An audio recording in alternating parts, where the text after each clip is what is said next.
Hi everyone, it's Matt Barnes here, and in this video I want to talk to you about an historical trading example on the Euro Swiss franc currency pair.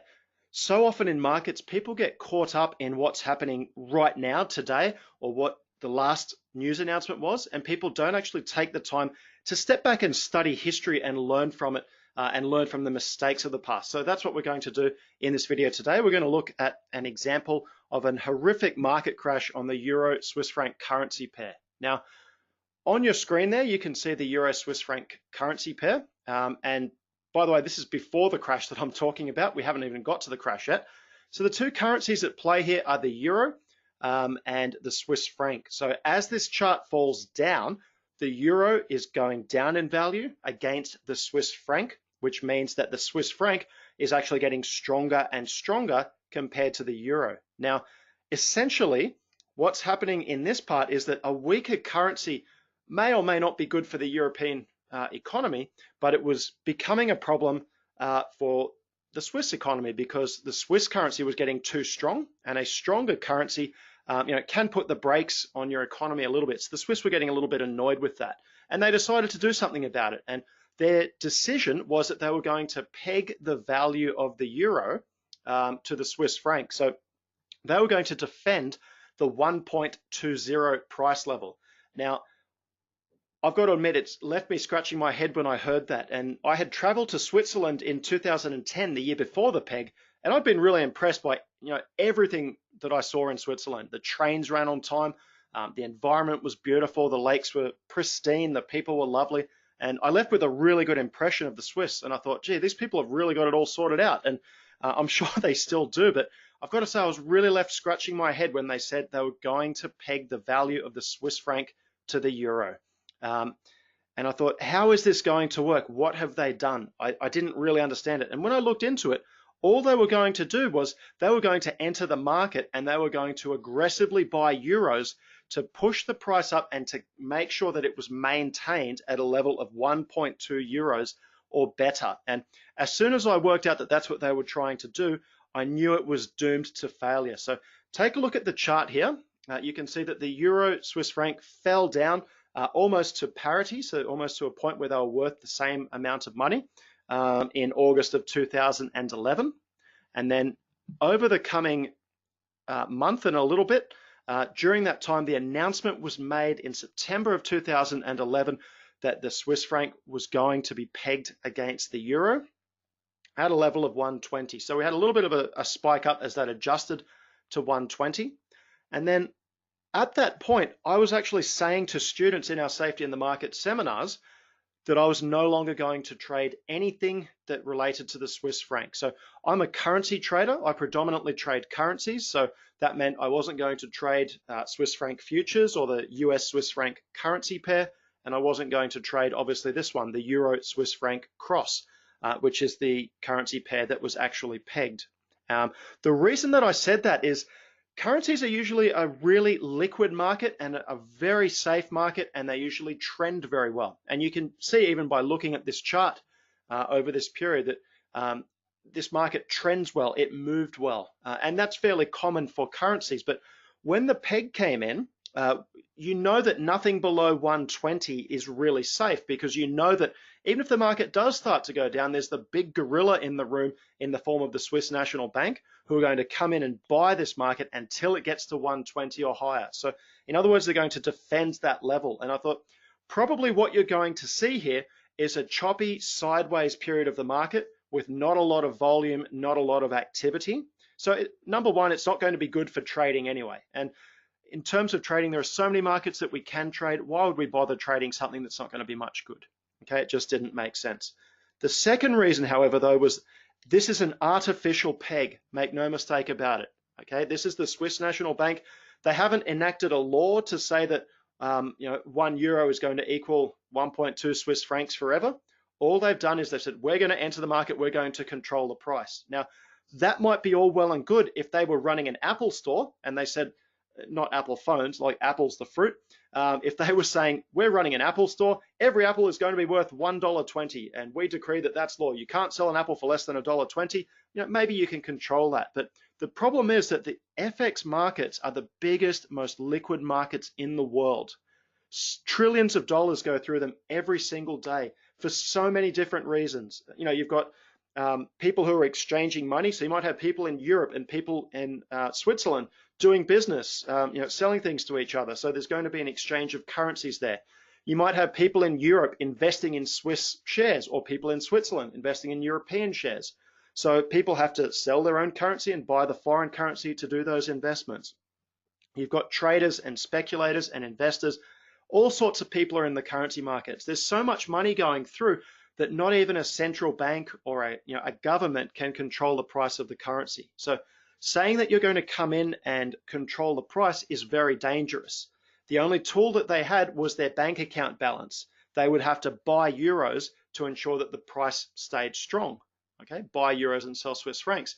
The trouble is, no one, not even the Swiss, have an unlimited supply of money. So there was always that danger that the Swiss would run out of money and that the peg would collapse, and that when the peg collapsed, if they decided to offload some of their euros, they would help the euro down by short selling it, and it could get quite catastrophic. So as I said, I was saying to students at the time, I'm not touching the Swiss franc anymore. I don't know how this is going to end. I don't know when it's going to end. I just think it's going to end badly, and that in the meantime, it's not going to be great for trading anyway. And if we take a look at what happened over the next 3 years, the euro Swiss franc currency pair traded sideways in a really tight, choppy, narrow range for over 3 years. Okay, there was just very little money to be made in the market during that period.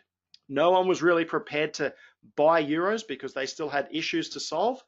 No one wanted to sell euro Swiss franc because they knew that at $1.20 or 1.2 euros rather, that the Swiss National Bank were going to be coming in and buying. So the market basically flatlined for those 3 years. All right.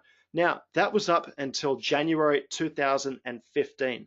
I wasn't even thinking about the Swiss franc. It had been so long since I had traded it or even thought about trading it or even looked at a chart.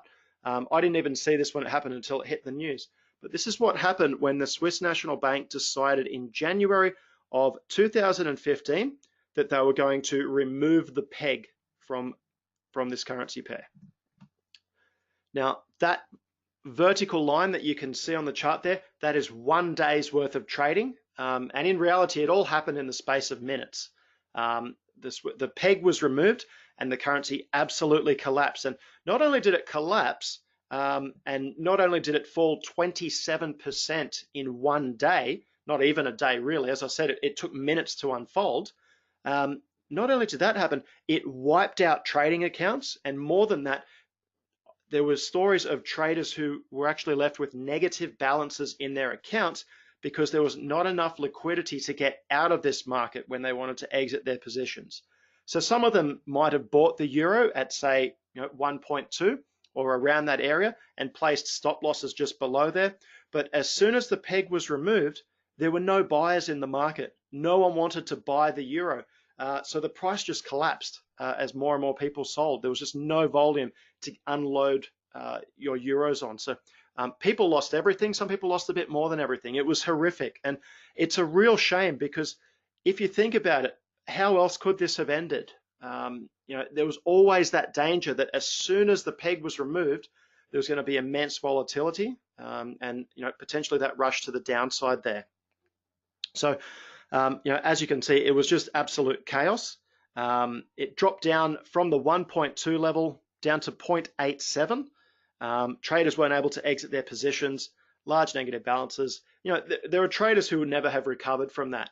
And it's a shame because I know a couple of them and they were really good traders, and it's the way that the cookie crumbles. If you take that risk in an artificial market, that's what can happen. And I guess the reason I'm showing this to you in terms of learning from history is that this sort of thing, you don't see too many of those moves in the currency markets if you look back over all of their history. All right, so at the time, people probably weren't expecting that it could be just that bad. So next time you are trading and you see an example of a central bank or a government coming in and saying, we're going to control the price of this currency, just be a little bit cautious.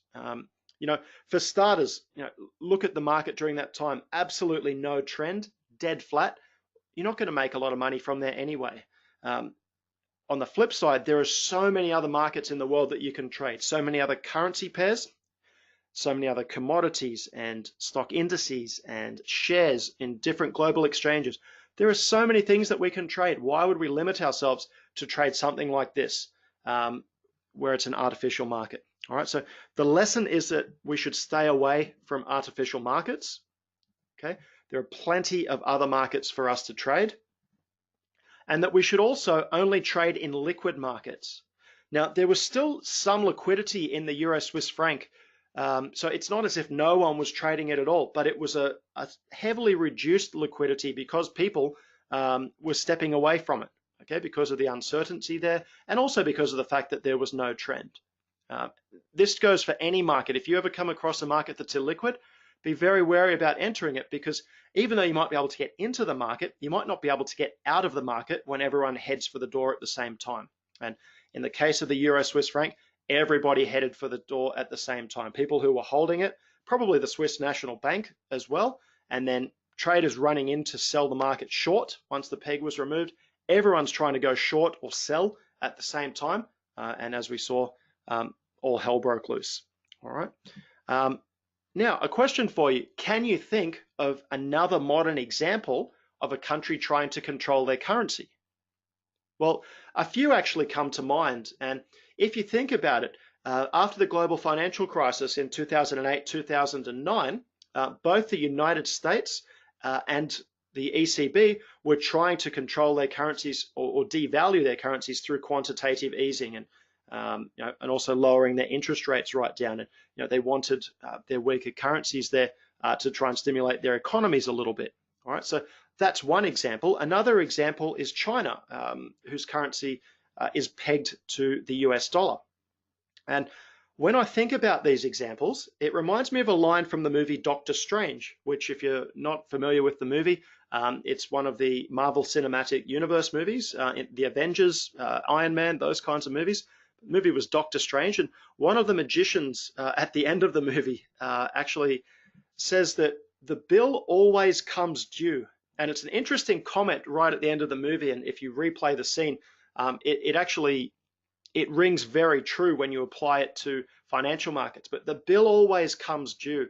You think that you're gaming the system, you think you've found a loophole, but financial markets don't work that way. It will all come to a head. There'll be a day of reckoning. It will all sort itself out at some point. Something has to give. You can't have it all good all the time. That's just the nature of markets. Markets run up, they get over optimistic, they get out of control, and then they fall away and they come back into balance. That's going to happen at some stage. So it will be interesting to see how that unfolds on the US in the medium to long term, on the ECB, and also on the Chinese currency there. All right, so I hope you've enjoyed this example. Next time you see an artificial market, the best advice I can give you is to do what I did. Just walk away, just leave it alone, because there are plenty of other excellent markets for us to trade. Thanks for watching this video. I hope you enjoyed it. If you'd like to see more free content, click on the subscribe button below, subscribe to our channel so that you'll always get notifications when we release new content for you. Thanks for watching, and I'll see you in the next video.